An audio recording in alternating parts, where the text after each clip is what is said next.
আজ এই তাফসিরটা যদি কোনো মানুষ মনে করে আমার বিপক্ষে চলে যাচ্ছে, আজ এই তেলাওয়াতকৃত আয়াতটা, আজ এই তাফসিরটা যদি কোনো মানুষ মনে করে আমার দলের বিপক্ষে চলে যাচ্ছে, আজ এই তেলাওয়াতকৃত আয়াতটা, আজ এই তাফসিরটা যদি কোনো মানুষ মনে করে আমার সংগঠনের বিপক্ষে চলে যাচ্ছে, আজ এই তেলাওয়াতকৃত আয়াতটা, আজ এই তাফসিরটা যদি কোনো মানুষ মনে করে আমার দলের বিপক্ষে চলে যাচ্ছে, আমার নেতা নেত্রীর বিপক্ষে চলে যাচ্ছে, আমি মনে করি কোরআন যে মানুষের বিপক্ষে চলে যায়, যে দলের বিপক্ষে চলে যায়, যে নেতার বিপক্ষে চলে যায়, যে নেত্রীর বিপক্ষে চলে যায়, সেই মানুষ, সেই দল, সেই নেতা, সেই নেত্রী কখনো ভালো হতে পারে না। কাজে সকল সৃষ্টির শ্রেষ্ঠ হিসাবে কোরআন যে মানুষের বিপক্ষে চলে যায়, সেই মানুষের পক্ষেও আমরা থাকতে চাই না। কথা বলেন ঠিক কিনা? কোরআন আছে যেখানে, কোরআন নাই যেখানে, তাই তুমি যে চেটাই হও না কেন, কথা বলেন ঠিক না বেঠিক? কার জন্য না কিস্তা কাহিনী, আপনি একটা কিস্তা কাহিনী শুনলেন, শোনার পরে কানের মজা লাগলো, আগামীকাল বাড়িতে যেয়ে বলবেন মাশাআল্লাহ জাযাকাল্লাহ, মুফতি আসাদুল্লাহ আল গালিব খুব চমৎকার আলোচনা করেছেন। চায়ের দোকানদার বলবে কি আলোচনা করেছে, কিছুই বলতে পারবেন না। আসলে এমন আলোচনা করে কোনো লাভ নাই। এখন মালিক ইবনে দিনার রাহমাতুল্লাহ আলাইহি বাচ্চাদিগকে সালাম করলেন, কিন্তু সালামের উত্তর না দিয়ে কেউ হাসে, কেউ খেলাধুলা করছে। হযরতে মালিক ইবনে দিনার রাহমাতুল্লাহ আলাইহি হৃদয়টা ভেঙ্গে ছুঁড়ে তছনছ হয়ে যাচ্ছে। আমি সালাম দিলাম, কিন্তু মুসলমানের সন্তান সালামের উত্তর দিল না কেন? কিছুক্ষণ পর ছোট্ট একটা বালক এসে বলছে ওয়া আলাইকুমুস সালাম ইয়া মালিক ইবনে দিনার রাহমাতুল্লাহ আলাইহি। এখন হযরতে মালিক ইবনে দিনার আশ্চর্য হলেন যে আমি তো এই রাস্তা দিয়ে নতুন যাচ্ছি, এই রাস্তার মানুষ তো আমাকে চিনার কথা না, কিন্তু এই ছোট বালক আমাকে কিভাবে আমার সালামের উত্তর দিল এবং আমার নাম কিভাবে বলল? হযরতে মালিক ডাক দিয়ে বলছে বাবা এই দিকে আসো, তোমার বয়স কয় বছর? ওই বালক ডাক দিয়ে বলছে হুজুর আমার বয়স হচ্ছে 10 বছর। জোরে বলেন কয় বছর? সবাই বলেন কয় বছর? 10 বছর। ও বাবা তুমি আমাকে কতদিন ধরে চেনো? ওই বালক ডাক দিয়ে বলছে হুজুর আমি আপনাকে যুগ যুগ এর চেয়ে আরো বেশি যুগ ধরে চিনি। আল্লাহু আকবার। আচ্ছা এবার বলেন কয় বছরে এক যুগ হয়? সবাই বলেন কয় বছরে? 12 বছরে। কিন্তু বালকের বয়স কয় বছর? 9 বছর। তাহলে আপনারা একটা বিষয় খেয়াল রাখবেন, যেহেতু আলোচনা একেবারে সংক্ষিপ্ত সময়, প্রধান বক্তা আসবে, আমি তো আপনাদের বাড়ির মেহমান, আমার আপনাদের বাড়ির সন্তান, কাছের সন্তান, তো ইনশাল্লাহ তাহলে আবার বলেন বালকের বয়স কয় বছর?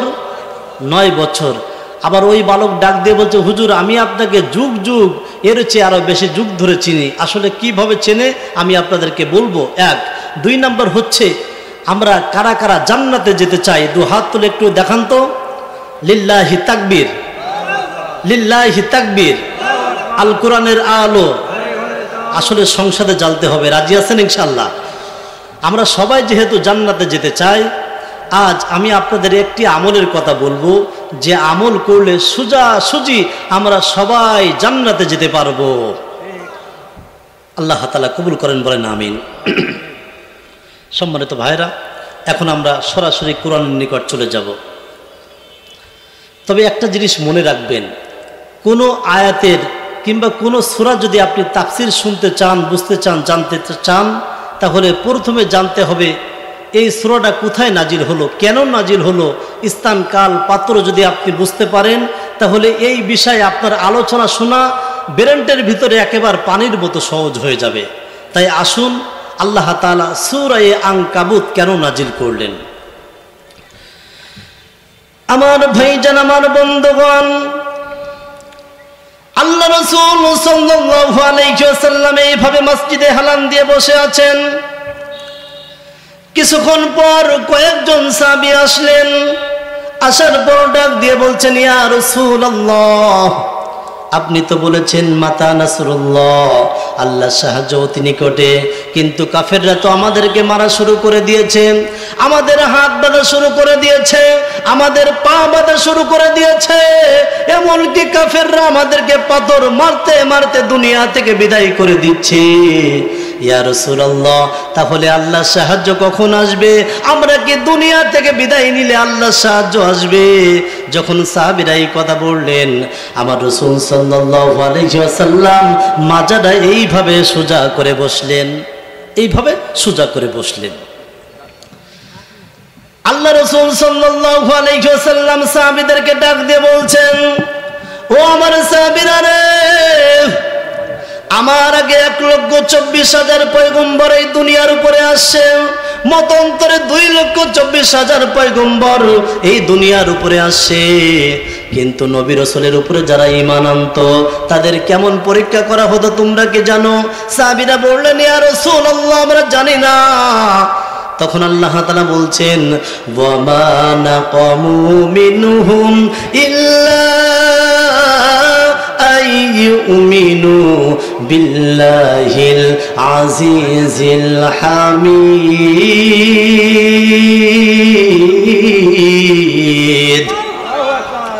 আল্লাহ তাআলা বলছেন, যারা ঈমান আনতো আল্লাহর উপরে, তাদের কোনো অপরাধ ছিল না, কোনো দোষ ছিল না, শুধু আল্লাহর প্রতি ঈমান আনার কারণে তাদের কেমন পরীক্ষা করা হতো।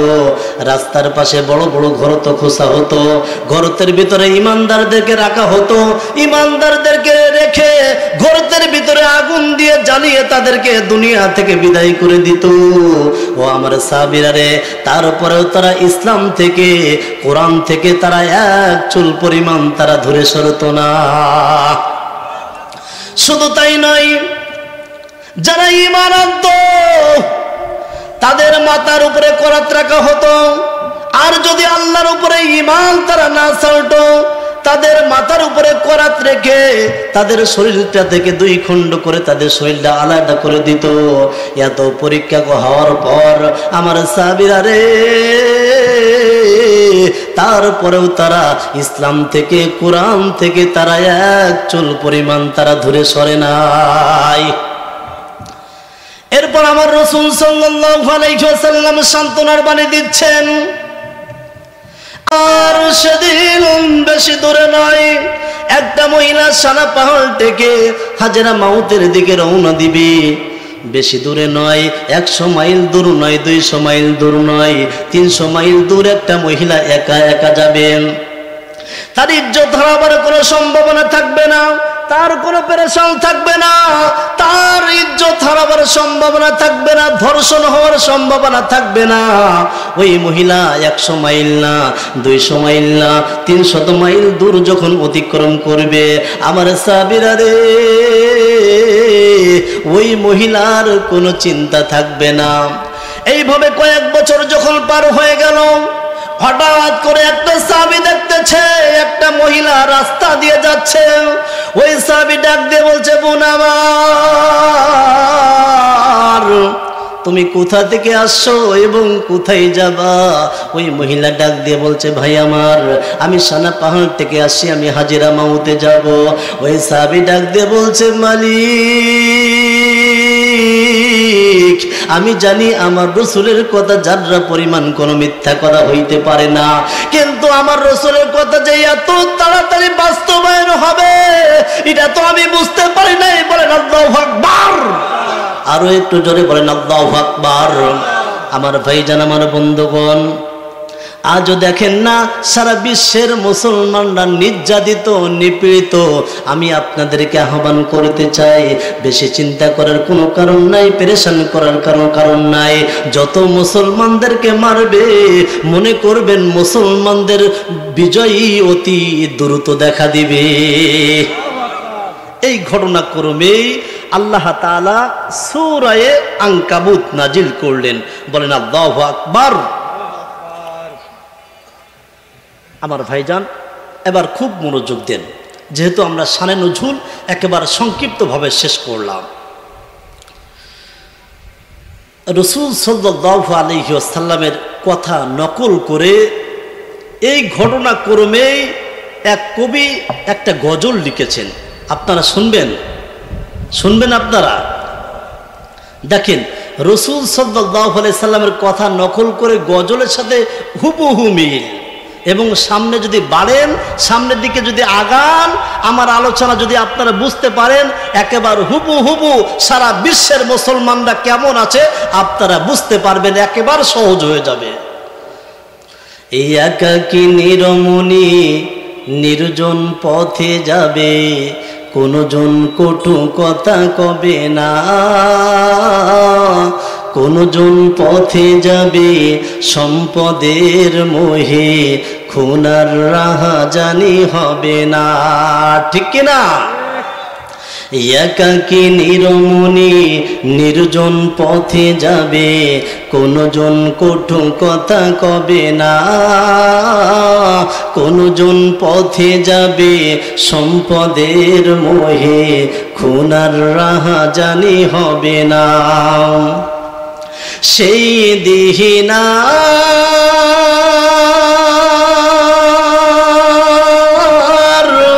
নেই বেশি দূরে, বলেন সেই দিহিনা নেই বেশি দূরে, আর কিছু পথ গেলে মিলবে, সেদিন সবাই আল্লাহর বিধান পেয়ে দুঃখ বেদনা ভুলবে, সেদিন সবাই খুদার বিধান পেয়ে দুঃখ বেদনা ভুলবে। জোরে বলেন ঠিক কিনা? কোনো একদিন এদেশের আকাশে কালিমার পতাকা দুলবে, সেদিন সবাই আল্লাহর বিধান পেয়ে দুঃখ বেদনা ভুলবে, সেদিন আর রবে না হাহাকার, অন্যায় জুলুম ও বিচার, থাকবে না অনাচার দুর্নীতি কদাচার, বলেন থাকবে না অনাচার দুর্নীতি কদাচার, সকলেই শান্তিতে থাকবে, সেদিন সবাই আল্লাহর বিধান পেয়ে দুঃখ বেদনা ভুলবে, সেদিন সবাই কোরআনের বিধান পেয়ে দুঃখ বেদনা ভুলবে। জয় বলেন মারহাবা। আল্লাহ তাআলা এই ঘটনা করবেই সূরা আনকাবুত নাজিল করলেন। সবাই আমার সাথে বলেন। এখন তাফসীর শুরু হচ্ছে। ও আমার প্রিয় ভাইরা, এই মুহূর্তে যারা রাস্তায় অবস্থান করছেন, এই মুহূর্তে যারা বাজারে অবস্থান করছেন, আমি আপনাদেরকে আহ্বান করতে চাই, প্রিয় ভাই, কোরআনের মাহফিলে জান্নাতের বাগানে আপনি আসেন। আমরা আমাদের ইবাদত বন্দেগী করে আমরা একসাথে জান্নাতে যেতে চাই। রাজি আছেন ইনশাআল্লাহ? সবাই আমার সাথে বলেন। আউযু বিল্লাহি মিনাশ শাইতানির রাজীম।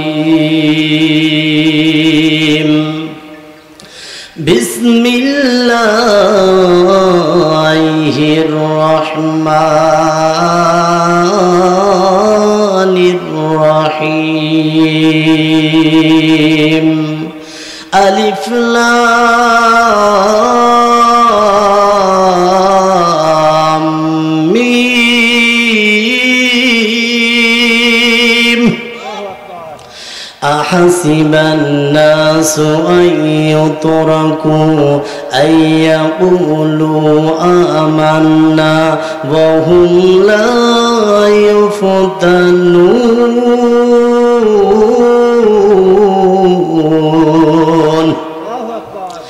ولقد فتنا الذين من قبلهم فليعلمن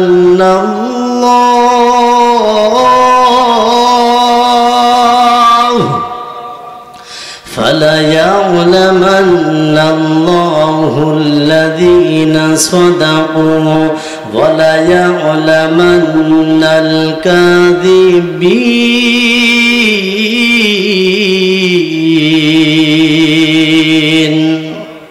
صدق الله العظيم। বিতাড়িত শয়তান থেকে আমরা আল্লাহ তাআলার কাছে পাহানা চাচ্ছি। পরম করুণাময় ও অসীম দয়ালু আল্লাহর নামে শুরু করছি। আলিফ লাম মিম। সম্মানিত ভাইরা, বলেন তো আলিফ লাম মিম এর অর্থ একজন জানেন? তার নাম কি? এতগুলা মানুষের আওয়াজ হচ্ছে না, বলেন না তার নাম কি? সবাই বলেন না নাম কি? আল্লাহ। তাহলে কোরআন শরীফের ভিতরে অনেক জায়গায় আছে আলিফ লাম মিম, আলিফ লাম মিম রা তা সিম মিম হামিম নুন কফ। কোরআন শরীফে অনেক জায়গায় এমন অর্থে ব্যবহার করা হয়েছে। এটাকে বলা হয় হুরুফে মুকাত্তাত। এই হুরুফে মুকাত্তাত আলিফ লাম মিম এর অর্থ দুনিয়ার কোনো মাওলানা মুফতি মুহাদ্দিস মুফাসসির কেউ জানেন না, একজন জানেন, তার নাম কি? সম্মানিত ভাইরা, যারা ইউটিউব চালান, ফেসবুক চালান, নেট চালান, আপনারা বুঝতেই পেরেছেন। তাহলে আলিফ লাম মিম এর অর্থ যদি দুনিয়ার কোনো মানুষ না জানে, তাহলে কিছুদিন আগে একজন আলেম বলল কোরআন শরীফের অর্থ না জেনে পড়লে কোনো সওয়াব হবে না। তাহলে আসলে বিষয়টা সত্য বলেছে না মিথ্যা বলেছে? এই কথা বলেন, মিথ্যা বলেছে। আর আমরা বাঙালি এমন হুজুকে মাতাল, যদি ওই বক্তা এই জায়গায় আসতো তাহলে আপনি মাঠে জায়গা দিবেন, ওই জায়গাটাও পাওয়া যেত। ও আমার প্রিয় ভাইরা, দুনিয়ার যত মানুষ আছে, অনেক মানুষ হয়ে আলেম হওয়ার পর নাস্তিক হয়ে যায়। দুনিয়ার যত মানুষ আছে যে কোরআনের বিপক্ষে চলে যাবে, হইতে পারে আমার বাবা, হইতে পারে আমার ভাই, হইতে পারে আমার বোন, হইতে পারে আমার এলাকার মেম্বার, হইতে পারে চেয়ারম্যান, হইতে পারে এমপি, হইতে পারে মন্ত্রী, যারা কোরআনের বিপক্ষে চলে যাবে তাদের পক্ষেও আমরা থাকবো না। কথা বলে ঠিক কিনা?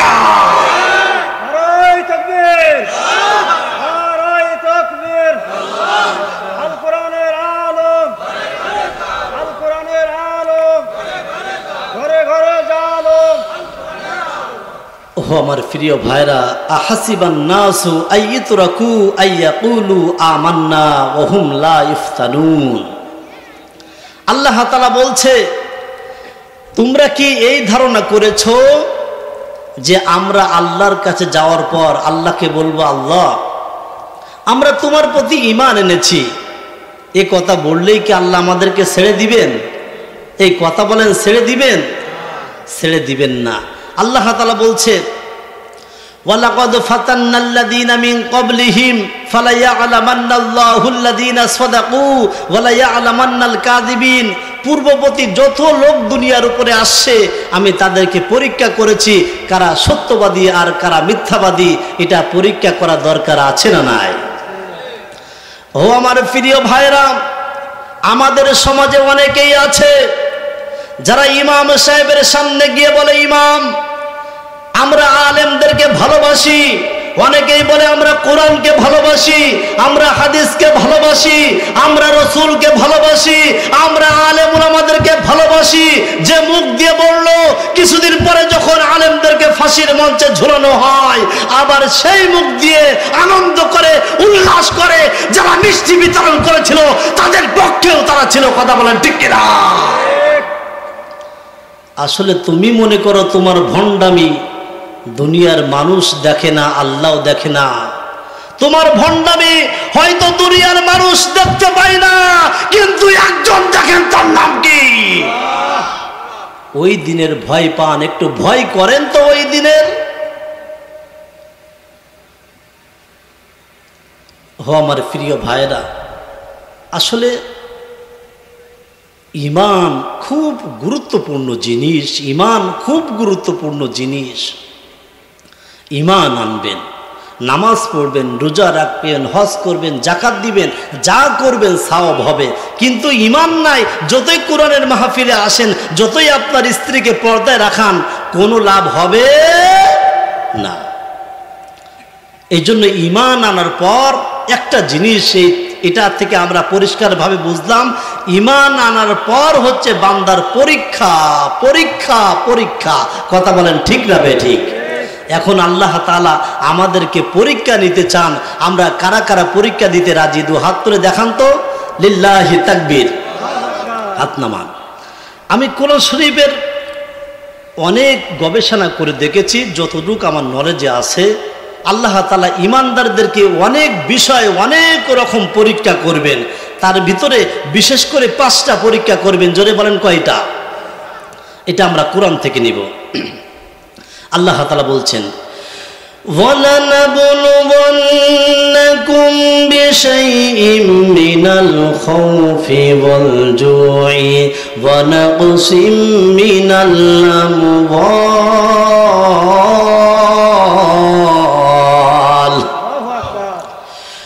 ونقص من الأموال والأنفس والثمرات وبشر الصابرين।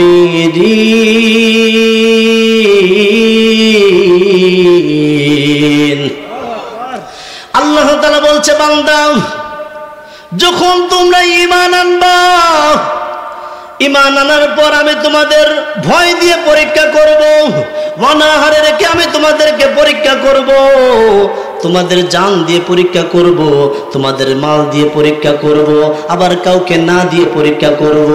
বান্দারে, আমি দেখতে চাই কারা ধৈর্য ধারণ করে। আমার মালিক আমাদেরকে পরীক্ষা নিতে চাই, আমরা পরীক্ষা দিব। সবাই বলেন ইনশাআল্লাহ। আমার ভাইজান, আমার বন্ধুগণ, এই পরীক্ষাটা কেমন যদি আমি আপনাদেরকে একটা ইতিহাস শোনাই, তাহলে বুঝতে পারবেন। হযরত বিলাল রাদিয়াল্লাহু তাআলা আনহু ছোট্ট মানুষ, ছোট্টবেলা থেকে গবেষণা করা শুরু করে দিয়েছে। মালিক, ওই আসমানের মালিককে, জমিনের মালিককে, আমার মালিককে এই গবেষণা করতেছে। হঠাৎ করে কে যেন ডাক দিয়ে বলছে, বিলাল, তুমি যে আসমানের মালিক খোঁজো, জমিনের মালিক খুঁজতে চাও, যদি তুমি আসমানের মালিক খুঁজতে চাও, তাহলে তুমি আরো দেরি করো না, যাও যাও নবী মুহাম্মাদের হাতে কালিমা গ্রহণ করো। আর যদি তুমি কালিমা গ্রহণ করতে পারো, তাহলে তোমার মালিককে তুমি খুঁজে পাবে। হযরত বিলাল রাদিয়াল্লাহু তাআলা আনহু আর দেরি করলেন না, বাসায় চলে গেলেন। যে ডাক দিয়ে বলছে রাবা। বিলালের বাবার নাম হলো রাবা। রাবাকে ডাক দিয়ে বলছে, বাবা, আসমানের মালিককে? রাবা ডাক দিয়ে বলছে, আসমানের মালিক হলো উমাইয়া, কারণ উমাইয়া তখন ওই দেশের প্রেসিডেন্ট। আসমানের মালিক হলো উমাইয়া। বিলাল ডাক দিয়ে বলছে, বাবা, জমিনের মালিককে? আবার উমাইয়া, বিলালের বাবা ডাক দিয়ে বলছে, জমিনের মালিক হলো উমাইয়া। তাহলে বাবা, আমার মালিককে? তখন বিলালের বাবা ডাক দিয়ে বলছে, বিলাল, তোমার মালিক হলাম আমি। তাহলে বাবা, তোমার মালিককে? তখন বিলালের বাবা ডাক দিয়ে বলছে, আমার মালিক হলো উমাইয়া। তখন বিলাল ডাক দিয়ে বলছে, কুল্লু মান আলাইহা ফান। বিলাল ডাক দিয়ে বলছে, বাবা, ওই আসমান ভেঙ্গে চুরে তছনছ হয়ে যাবে, এই জমিন ভেঙ্গে চুরে তছনছ হয়ে যাবে, সাগরের ভিতরে আগুন লেগে যাবে। বাবা, আসমান থাকবে না, জমিন থাকবে না, সাগর থাকবে না, তুমি থাকবা না, বাবা আমি থাকবো না, শুধু একজন, একমাত্র একজন থাকবেন, তার নাম হলো আল্লাহ। আরে বাবা, উমাইয়ার মালিক যিনি, তোমার মালিক তিনি, আমার মালিক একজন, তার নাম কি? বিলালের বাবা চিন্তা করলো, আমার সন্তানকে নিয়ে তো আমি মুসিবতের ভিতরে পড়ে যাব।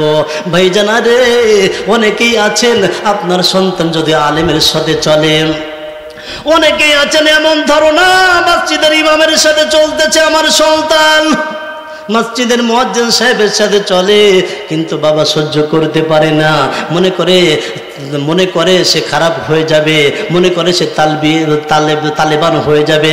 আসলে বিষয়টা তা নয়। দূর থেকে আপনারা আলেমদেরকে খারাপ মনে করতে পারেন, একটু কাছে আসে দেখেন না, আলেমদের মতো ভালো মানুষ আর দুনিয়ায় নাই। কথা বলেন ঠিক কিনা? বাবা চিন্তা করতেছে, একটা গরিব মানুষ আমি বিলালের বাবা চিন্তা করতেছে, এই সন্তানকে নিয়ে তো আমি মুসিবতের ভিতরে পড়ে যাব, ভেজালের ভিতরে পড়ে যাব। এবার বিলালকে নিয়ে উমাইয়ার কাছে চললেন। উমাইয়া, তুমি তো দাস দাসী কেন? তৎকালীন মানুষ বেচা কিনা হতো, দাসী বেচা কিনা হতো। উমাইয়া রে, বেচে কিছু দেওয়া লাগবে না, অল্প কিছু দিলেই হবে, কারণ বিলালকে নিয়ে তো মুসিবতের ভিতরে পড়বে। এর আগে বিলালকে বিক্রয় করে দিচ্ছে, উমাইয়া কিছু দিয়ে তার ক্রয় করলেন। এবার উমাইয়া দায়িত্ব দিচ্ছে, রাখালের দায়িত্ব, ছাগল চড়ানোর দায়িত্ব দিচ্ছে। হযরতে বিলাল মাঠের ভিতরে যায়, কিন্তু বিলাল কোনো কথা বলে না, শুধু একটাই মাত্র জিকির করে, লা ইলাহা ইল্লাল্লাহ, লা ইলাহা ইল্লাল্লাহ। বিলাল যখন এই কথা বলে, অন্য রাখালরা ডাক দিয়ে বলছে, বিলাল, আমরা তো এতদিন জানি তোমার মালিক হলো উমাইয়া, আমার মালিক হলো উমাইয়া, আসমানের মালিক হলো উমাইয়া, জমিনের মালিক হলো উমাইয়া, এখন যেন তুমি দেখি কি যেন কবিতা আবিষ্কার করতেছ, আল্লাহ ছাড়া আর কোনো মাবুদ নাই। উমাইয়া ডাক দিয়ে বলছে, ও রাখাল ভাই, তোমরা হয়তো জানো না, তোমরা হয়তো জানো না, কারণ আসমানের মালিক যিনি, জমিনের মালিক তিনি, ও রাখাল তোমার মালিক যিনি, আমার মালিক তিনি, তার নাম হলো আল্লাহ। এবার রাখালরা চিন্তা করলো, কি ব্যাপার, বিলালের লক্ষণ তো ভালো লাগে না, এ সংবাদটা তো উমাইয়ার কাছে পৌঁছাইতে হবে। বলেন তো, আমাদের ভিতরে এমন খারাপ চরিত্র লোক দুনিয়া। এসেছিলাম আমি আপনাদের মাঝে, 1.5-2 ঘন্টা রয়েছি বসে, এসেছে এবার বিদায় চিঠি, এসেছে এবার বিদায় চিঠি, মুনাজাত আমি দেব নাকি? প্রধান বক্তা দিবেন ইনশাল্লাহ। আমার প্রিয় ভাই, আলোচনা কি খারাপ লাগতেছে? আসলে একটা কথা বুঝাইতে গিয়ে হাজার হাজার কথা মাথার ভিতরে চক্র মারে, মানুষকে বোঝাতে গিয়ে অনেক কথা বলতে হয়। 10:02 বাজে, কোন দিকে যাব? তো প্রিয় ভাই, আসলে আপনাদের স্মরণ আছে কিনা আমি জানি না, বলেন তো বালকের বয়স কয় বছর? মাশাআল্লাহ, দেখেন কত অ্যালার্ট। আবার বলেন, বালকের বয়স কয় বছর? কিন্তু বালক বলেছিল, হুজুর আমি আপনাকে যুগ যুগ এর চেয়ে বেশি যুগ ধরে চিনি। এটা আমাদের শোনা দরকার আছে না নাই? আর একটা কথা বলেছিলাম, আপনাদের স্মরণ আছে কিনা জানি না, এই দুনিয়ায় হচ্ছে পরীক্ষার জায়গা, এই দুনিয়ায় আপনি থাকতে পারবেন না, আপনার উপরে পরীক্ষা আসবে, বালা আসবে, মুসিবত আসবে, কিন্তু আমাদের ঠিকানা দুনিয়ায় স্থায়ী নয়, আমাদের চিরস্থায়ী হলো জান্নাত। একটা আমল করলে যে আপনি জান্নাতে যেতে পারবেন, এই আমলটার কথা আমি বলবো, শুনবেন তো ইনশাআল্লাহ? ও আমার প্রিয় ভাইরা, আজ অনেকেই ষড়যন্ত্রভাবে আলেমদের বিপক্ষে অবস্থান নিচ্ছেন। আসলে একটা উদাহরণ মনে পড়ে গেল, বলবো আপনাদের। উদাহরণটা শুনতে খারাপ লাগবে, কিন্তু অনেক জ্ঞান আছে, যদি আপনারা অনুমতি দেন আমি বলবো, না হলে না। আচ্ছা বলেন তো, ছেলে আর মেয়ের বিবাহ দিলে বাবাই বাবাই কি হয়? এই কথা বলেন কি হয়? সবাই বলেন কি হয়? ব্যয়। এখন স্বামী আর স্ত্রী পার্কে গেছে বেড়াইতে। কোথায়? আপনারা জানতো? জান না? যাবেন, মাঝে মধ্যে যাবেন ইনশাল্লাহ, বেড়াইতে যাবেন, স্বামী স্ত্রী যাবেন। আবার অন্য মেয়েকে নিয়ে যাবেন না, আবার স্ত্রীর জন্য অন্য কোনো ছেলেকে না নিয়ে যায়। মা বোনদের সম্পর্কে আলোচনা করার দরকার ছিল, কারণ তারাই তো আমাদের দেশে সরকার, আর সংসারটা জ্বালাইয়া পুরাইয়া করতেছে সরকার। কথা বলেন ঠিক কিনা? এখন স্বামী আর স্ত্রী পার্কে গেছে ঘুরতে, ভ্রমণ করতে। এখন স্ত্রীর কাছে ছিল 5 টাকার দামের একটা সবরি কলা। কি ছিল? সবরি কলা। এখন স্ত্রী যে দেখে এই পার্কের ভিতরে একটা বানর খুব সুন্দর নাচ দেখাচ্ছে। এখন স্ত্রীর খুব পছন্দ হয়েছে নাচ দেখে। এখন 5 টাকার সবরি কলা চিন্তা করতেছে যে আমি না খেয়ে এই বানরকে আমি খাওয়াবো, খুব সুন্দর নাচতেছে। এখন স্ত্রী ডাক দিয়ে বলছে, এই নে বানর, এই 5 টাকা দামে সবরি কলা তুই খা। এখন বানর কলাটা গালে না দিয়ে দিয়েছে পাছায়। কোথায় দিয়েছে? কথা বলেন। আমি আবারও বলছি, বেয়াদবি নেবেন না, আমার কথা শেষ পর্যন্ত বুঝতে দেন, দেখবেন আপনাদের ভালো লাগবে। কি যুক্তি আছে, কি উদাহরণ আছে, আপনারা বুঝবেন। এখন বানর গালে না দিয়ে ওই কলাটা দিয়েছে পাছায়। এখন স্ত্রীর মেজাজ খারাপ, কারণ মহিলাদের তো রাগ উঠতে সময় লাগে না, হঠাৎ করে রাগ উঠে যায়। এখন ওই মহিলা ডাক দিয়ে বলতে, স্বামী এই বানরের মালিক কোথায়? বানরের মালিককে ডাকো।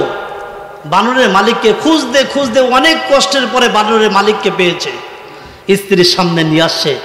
স্ত্রী ডাক দিয়ে বলছে, এই বাদব, ডাক করুন খুনতা কোদাল বাদামের খোলা, তোর বানরকে আমি 5 টাকার দামের সবরি খোলা আমি না খেয়ে তোর বানরকে দিলাম, আর তোর বানর গালে না দিয়ে দিল পাছায়। কি শিক্ষা দিয়েছিস?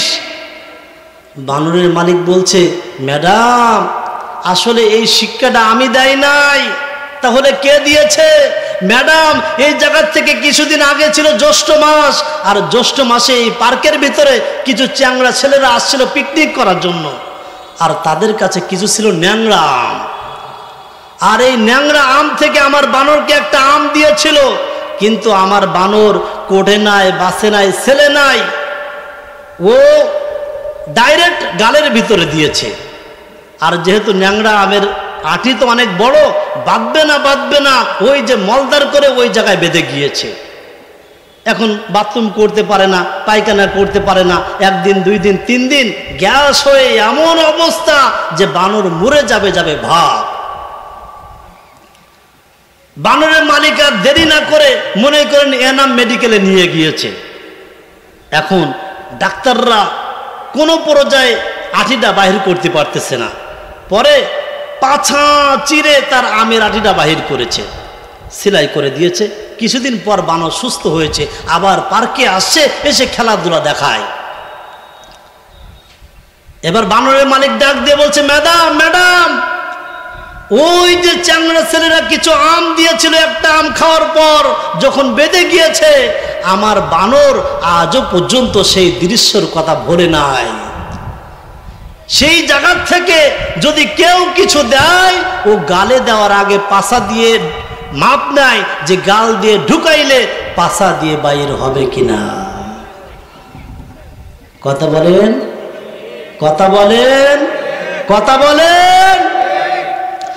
ও আমার প্রিয় ভাইরা, আমি এই উদাহরণটা কৌতুক করার জন্য দেই নাই।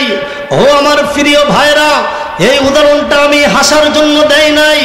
ইসলাম বিরোধী, কোরআন বিরোধী, ইসলামী আন্দোলন বিরোধী, আলেম ওলামা বিরোধী আমেরাটি খেয়েছিল, ফিরাউন হজম করতে পারে নাই। ইসলাম বিরোধী, কোরআন বিরোধী, ইসলামী আন্দোলন বিরোধী আমেরাটি খেয়েছিল, নমরুদ কিন্তু হজম করতে পারে নাই। আজ পরিষ্কার ভাবে বলতে চাই, যারা ইসলাম বিরোধী, কোরআন বিরোধী আমেরাটি খাবে, আল্লাহর কসম তারা ধ্বংস হয়ে যাবে, কিন্তু খোদার কোরআন ধ্বংস হবে না। কথা বলেন ঠিক না? একটু সতর্ক হন। আপনি থাকবেন না, কোরআন থাকবে, কোরআন থাকবেই। কথা বলেন ঠিক কিনা? আমার ভাই, যারা আমার বন্ধুগণ, আসলে সময় সংক্ষিপ্ত, আমি আপনাদের কি দিয়ে আলোচনা বোঝাই আমি বুঝতেও পারতেছি না, নিজেও বুঝতে পারছি না। দেখেন ভাইজান, আমি আপনাদেরকে যে কথাগুলো রাখছি ও কথাগুলো বলবো, কিন্তু এর আগে আল্লাহ তাআলা বলছে ওয়ানফিকু মিম্মা রাযাকনাকুম মিন ক্বাবলি আইয়াতিয়া আহাদাকুমুল মাউত। বলেন না আল্লাহু আকবার। আল্লাহ তাআলা বলছে, বান্দা আমি যে রিজিক তোমাদেরকে দিলাম, এই রিজিক থেকে তোমরা আল্লাহ তাআলার রাস্তায় কিছু দান করো। যদি তোমরা দান না করতে পারো, যখন মালাকুল মাউত তোমাদের কাছে আসবে, আসার পর তখন আমরা মালাকুল মাউত এবং আল্লাহকে ডাক দিয়ে দুইটা কথা বলবো। জোরে বলেন কয়টা? সবাই বলেন কয়টা? এক নম্বর কথা হলো, আল্লাহ তুমি আমাদের কিছু সময় দাও, যাতে করে দুনিয়ার উপরে লক্ষ লক্ষ কোটি কোটি টাকার মালিক তুমি আমাকে বানিয়েছো। আসলে মাদ্রাসা করতে পারি নাই, মসজিদ করতে পারি নাই, ভালো কাজ করতে পারি নাই। আল্লাহ তুমি আমাদেরকে কিছু সময় দাও, যাতে করে ভালো কাজ করে আসতে পারি।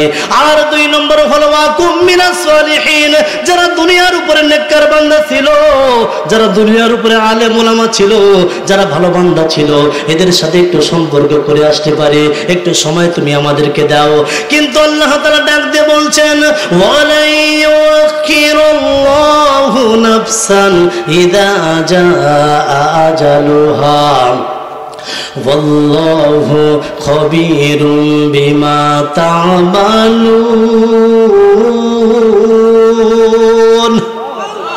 আল্লাহ তাআলা বলছে, বান্দা তোমরা বারবার কথা বলবা, কিন্তু আমি তোমাদেরকে যারা পরিমাণ কোনো সময় দিব না।